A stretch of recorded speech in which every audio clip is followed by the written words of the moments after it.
Part of the problem is that they're not actually sincere about it. So they would suggest nature is the highest value. But when you say, okay, well, here's what you could do to save nature: fertilizer, irrigation, and tractors for poor countries, so they can take the pressure off the forests, which is where the gorillas and the nature is, using oil rather than whale oil to save the whales, and using nuclear power and natural gas. No, they don't want to do any of those things. So there is a nihilism there in the sense that the goal is power itself.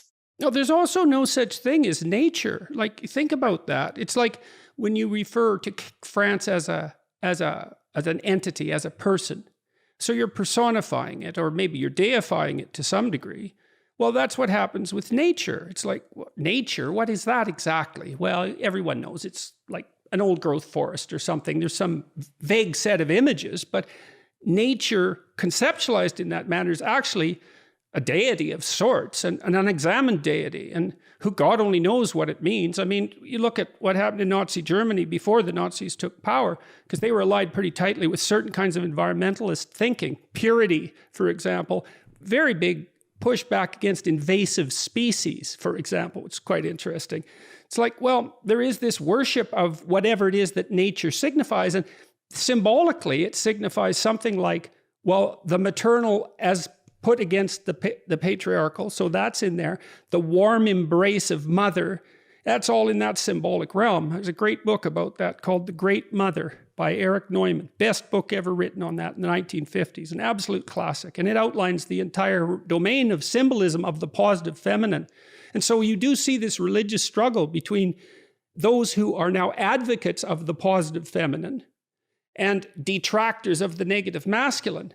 But it's very unbalanced, you know, because there's a negative feminine and there's a positive masculine as well.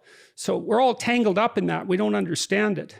I mean, one of the interesting shifts that's occurred even in my own career as an environmentalist is that all of the stuff from like the ecotopia, the utopianism, the green utopianism, the renewal, I mean, the harmony with nature, the kind of we're all going to live in these small self-sustaining kind of anarchist communities, the Ewok village sort of picture, that's gone now. I mean, Greta Thunberg actively says that that's not, they literally will say now, we're just trying to prevent it from being as terrible. We're trying to make it less terrible. So the utopianism, it's still there. I'm not saying it's totally gone. You certainly see it with renewables. The picture of renewables is somehow harmonizing us with the natural world, but it's nothing like what it was in the 70s. Nothing like Earth Day was actually mostly positive. I have a lot of criticism of Earth Day, but it was a mostly positive picture.